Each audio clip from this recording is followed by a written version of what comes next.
Now, I probably wouldn't say this in front of white folk, but in front of y'all, I'm gonna speak my mind.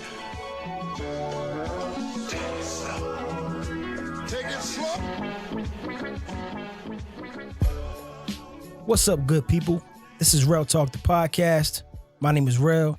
As always, you can find out more about me by going to YouTube or Google and searching Rell Talk, the podcast, or raleighrell on Instagram.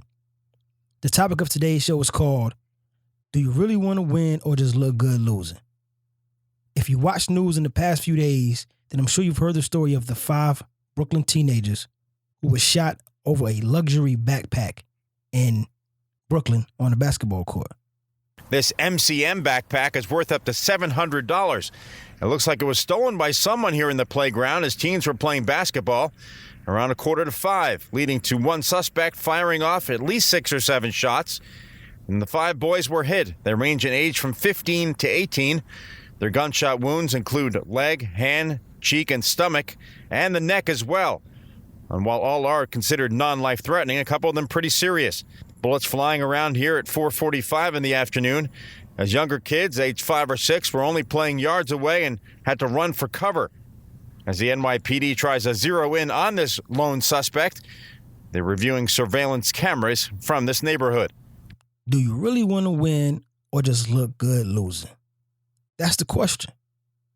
Because one or two things could have been going through the perp's mind in this situation. We're going to go take the book bag, we're going to kill him, and then we're going to flash with the book bag. But you still going to jail, homeboy. Think about it. Or he was thinking, we're going to run up on him, we're going to scare him, and then we're going to take the book bag. But either way, you're still going to jail, homeboy. I mean, it's like it all ends up with you going to jail. Now, I don't think they caught the suspect yet, but they going to jail. I guarantee you. Some of the people were shot in the head, face, legs, whatever. You know what I mean? Just nasty, nasty gunshot wounds. And then it goes to the person who was shot. The people in the projects who had a $750 book bag. When I was in high school, I didn't like carrying a book bag. And the dopest stuff when I was in high school was like a e-sport. And that was like $40, $50, you know what I mean? But none of this fancy stuff. And just the mere fact that you got probably poor teenagers walking around in an area that festers in violence. And, you know, why? Why would you feel the need to carry a $750 book bag? Why? So some will say, how dare the person think they can take something that don't belong to them? And then some would say, how dare somebody who lives in poverty walk around with a book bag that's $750? So we could really go either way. But again, I asked the question, do you really want to win or just look good losing? Which takes me to the second story. Y'all remember last year when a white officer in Fort Lauderdale, Florida was fired for sending racist text messages to other officers. Somehow the text got leaked, but Officer Jason Holding was fired.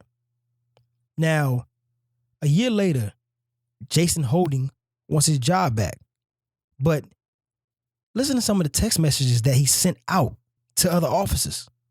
In one message, he said, "We are coming and drinking all of your beer and killing niggas." Another message, he said, "I had a wet dream that you found those 2 niggas in the VW and gave them the death penalty right on the spot." And to make matters worse, he's dating a black woman now.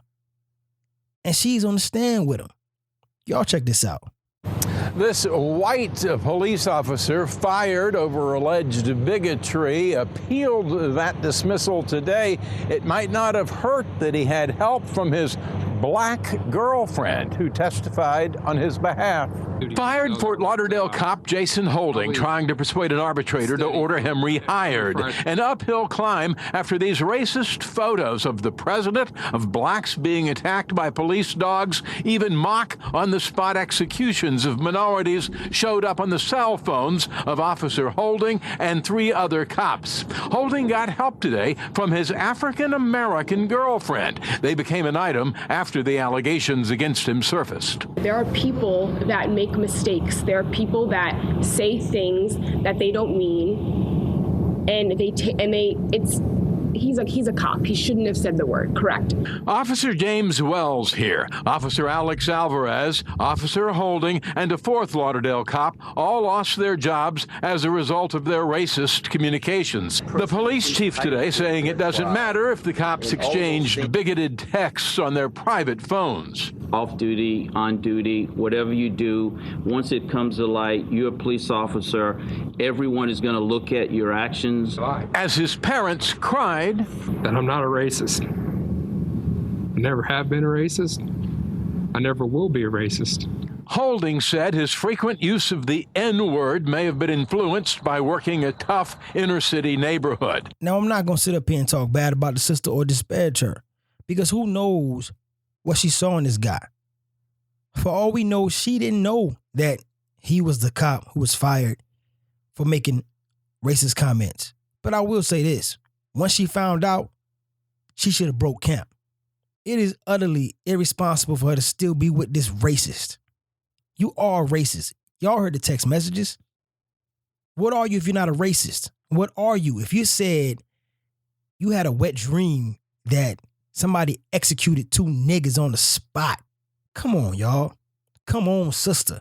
And she's a beautiful, nice looking sister too. So I don't even understand why she would feel the need to be with somebody who's a racist.